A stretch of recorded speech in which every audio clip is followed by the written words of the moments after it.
Oi, gente, sejam bem-vindos a mais um vídeo aqui do canal. Estava lendo as cartas de Atos e as cartas de Romanos, e eu estava vendo a trajetória de Paulo, e eu achei muito forte, muito forte. Naquele momento, o Senhor falou fortemente ao meu coração. E de um tempo para cá, eu tenho observado que alguns homens da Bíblia tiveram que humilhar-se diante do Senhor e abrir mão de alguma coisa. E eu falei aí no vídeo anterior, uns 2 vídeos aí para trás, 1 ou 2 vídeos para trás, sobre Paulo mesmo, né, sobre, o que Paulo precisou, né, abrir mão, né, para poder servir a Cristo. E às vezes eu e você precisa abrir mão de alguma coisa. E aí eu trouxe alguns exemplos bíblicos de pessoas que abriram mão de algo para alcançar o propósito do Senhor, que é muito maior do que aquilo que eu e você possa pensar, é muito maior do que aquilo que eu e você possa imaginar, tá? A Bíblia diz que aquilo que a mente não pensou, não chegou até o coração do homem, são essas coisas que o Senhor tem para nós, ou seja, coisas imensas, coisas incontáveis, coisas imagináveis, é o que o Senhor tem preparado para mim e para você. Para falar sobre esse primeiro exemplo, como não dar um exemplo daquele que criou todas as coisas, daquele que criou a mim, que criou a você, daquele que é o responsável por eu estar aqui trazendo essa palavra para você, o responsável por você estar aí do outro lado, ouvindo essa palavra. Quem? Nada mais, nada menos do que o próprio Deus, Jesus, tá? Para falar de Jesus, eu escolhi o livro de Filipenses, o capítulo é o 2, o versículo é o 5. Gente, estou aqui com a minha Bíblia aqui, tá? Ó, tá velhinha, mas como eu falei para vocês, eu não consigo largar essa Bíblia. Essa Bíblia é a minha primeira, é uma das primeiras Bíblias que eu tive. Eu tenho um amor tão grande por essa Bíblia que eu não consigo largar ela, sabe? Bom, Filipenses capítulo 2, versículo 5. Então vamos ler 5, 6, 7, 8, 9. 9, tá? Até o 9. Então diz assim, ó: de sorte que haja em vós o mesmo sentimento que houve também em Cristo Jesus, que sendo em forma de Deus, não teve por usurpação ser igual a Deus, mas aniquilou-se a si mesmo, tomando a forma de servo, fazendo semelhante aos homens. E achando na forma de homem, humilhou-se a si mesmo, sendo obediente até a morte e morte de cruz. Pelo que também Deus o exaltou soberanamente e lhe deu o nome que é sobre todo o nome. Qual é esse nome? Jesus. Gente, eu fico olhando a trajetória de Cristo, que coisa linda, né? O Senhor, ele desceu nessa terra como eu e você, né? Ele veio aqui nessa terra como eu e você, carne, osso, espírito, né? Passou pelos mesmos problemas que eu e você, teve assim os mesmos desejos que eu e você, né? Ele sentia dor, né? Ele sentiu fome, ele sentiu frio, todas as necessidades fisiológicas do nosso Deus que você tem, ele também tem, né? Então, Jesus, ele é alguém que ele teve uma trajetória assim incrível, incrível, né? Ele não pecou contra Deus, ele serviu ao Senhor verdadeiramente. Ele não titubeou em dois pensamentos, ele não ficou em cima do muro, né? Ele não pela cabeça dele nunca passou dele usurpar o lugar de Deus, né? Ele estava ali como filho e ele tinha poder para fazer qualquer coisa, né? Ele estava como homem, sim, mas como filho de Deus, ele tinha condições de fazer aquilo que ele pudesse, aquilo que ele quisesse fazer, né? E ele poderia ter a justificativa do que, ah, não, eu sou filho de Deus, eu posso, né? Eu sou filho de Deus, então tá tudo bem, né? Então Deus vai me justificar, porque afinal de contas eu sou filho dele, né? Mas não, ele viveu uma vida de santidade. Ele viveu uma vida inteira de santidade, e isso ninguém pode negar. Podem inventar qualquer coisa do nosso Deus, menos dizer que ele pecou. Podem inventar qualquer coisa do nosso Deus, mesmo, menos dizer que ele não nos amou.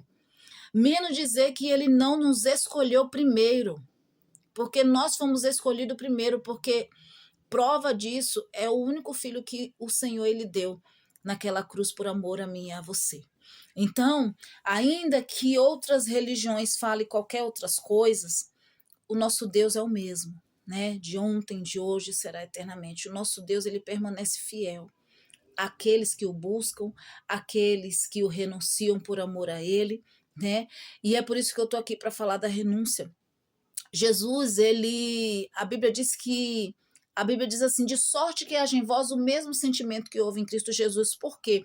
Em Cristo só havia sentimento de amor, gente, sentimento de bondade, sabe? Sentimento, no coração do nosso Jesus só havia sentimento de gratidão a Deus. Só havia sentimento positivo, ele era todo amor, ele é a descrição do amor. Então, por isso que a Bíblia diz, de sorte que haja em vós o mesmo sentimento que houve em Cristo Jesus, um sentimento bom, sentimentos positivos, né?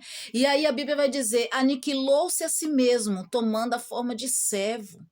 É aquilo que eu falei, ele abriu mão de si mesmo para assumir um pecado que não era dele, para assumir uma vida que ele não merecia. Né?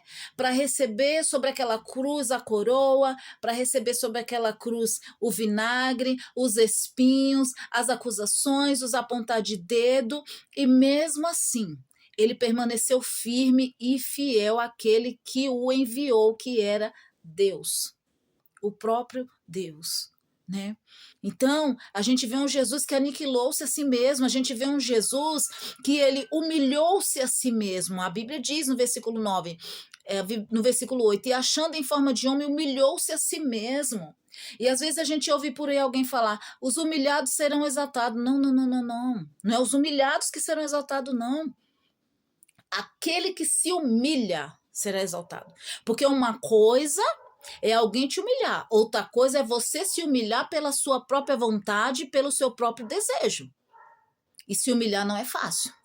Se humilhar é abrir mão da sua vontade, abrir mão dos desejos da sua carne para fazer aquilo que você foi enviado. Eu e você fomos enviados com um propósito. Qual? Pregar as boas novas, pregar um evangelho genuíno, um evangelho de Cristo, um evangelho verdadeiro, um evangelho que cura, salva e liberta, sim, mas um evangelho que muda. Um evangelho que muda caráter, um evangelho que muda trajetória, um evangelho que transforma vidas. Porque se nós formos viver um evangelho somente de bens materiais, nós nunca vamos crescer. Nós vamos viver sempre estacionado no mesmo lugar. E não foi para isso que o Senhor nos chamou. Então hoje eu estou aqui para dizer que Jesus é um exemplo de renúncia. Renúncia de quê, Eliana? De si mesmo. Renúncia da própria vontade, renúncia dos desejos. Ou você acha que Jesus simplesmente viveu aqui e não tinha vontade de nada? Se ele estava em forma de homem, mas ele venceu. Ele venceu. Ele não pecou. Ele não murmurou. Ele poderia ter ido para aquela cruz e pensado, vou fazer o que lá? Vou fazer o que lá? O povo vai pecar, o povo vai errar de novo, e aí eu vou fazer o que lá? Vou só desperdiçar meu tempo.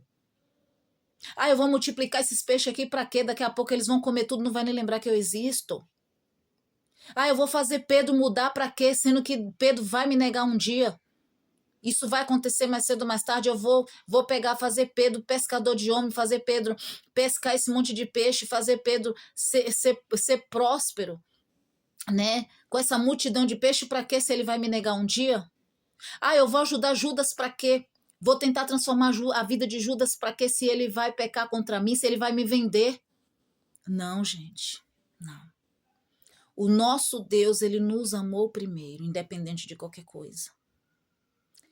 E ele sabia que Judas ia errar, ele sabia que Pedro ia errar, ele sabia que aquele povo ia comer o pão, comer o vinho, ia comer o peixe, ia comer o pão, ia pecar, ia errar, ia faltar de novo. Ele sabia que eu e você ia errar, eu e você ia tropeçar, eu e você ia cair, mas mesmo assim ele nos amou primeiro. Ele sabia. Ele sabia que eu e você ia orar hoje e pecar amanhã. Ele sabia que eu e você ia dobrar o joelho aqui agora, falar, Senhor, me perdoa. E talvez daqui 2, 3 ou 4 ou 6 horas nós estaremos fazendo a mesma coisa. Ele sabia. Jesus nunca foi pego de surpresa, gente. A diferença está no que eu preciso fazer para renunciar. E depois que eu descubro o que eu preciso fazer, a sacada é, eu quero fazer? Porque eu preciso querer essa renúncia. Porque se eu não ansiar, se eu não desejar essa renúncia de dentro do meu coração, dentro do meu profundo, isso nunca vai acontecer. Aqui a gente vê que até para Jesus, né? Até Jesus necessitou de renunciar a alguma coisa. Aí eu e você não quer renunciar a nada. Eu e você não quer renunciar à nossa vontade. Eu e você não quer renunciar a uma roda de escarnecedor. Eu e você não quer renunciar a uma conversa paralela que não só são tratadas palavras torpes, lascívia, coisas que não agradam a Deus. Eu e você não quer renunciar, né? Eu e você não quer abrir mão de nada, porque pra gente tá tudo muito bem, tá tudo muito legal. Afinal de contas, o Senhor sabe, o Senhor perdoa. Mas nós não fomos chamados para isso, gente. Nós somos chamados para pregar um evangelho verdadeiro. Nós somos chamados para levar o evangelho para toda criatura. Nós somos chamados para ser diferente. E essa diferença precisa estar em mim. Essa diferença precisa estar em você. Amém? Que Deus abençoe a sua vida, a sua casa. Jesus, ele teve que renunciar a si mesmo. O que eu e você precisa renunciar hoje? Vai pensando aí. Vai orando, vai buscando. Ah, Eliana, eu não sei o que eu preciso renunciar. Ora a Deus. Fala para ele, Senhor, fecha teus olhos assim, aí fala, Senhor, o que eu preciso renunciar hoje? E ele vai te dizer com certeza. Tá bom? Deus abençoe sua vida. Até o próximo vídeo, em nome de Jesus.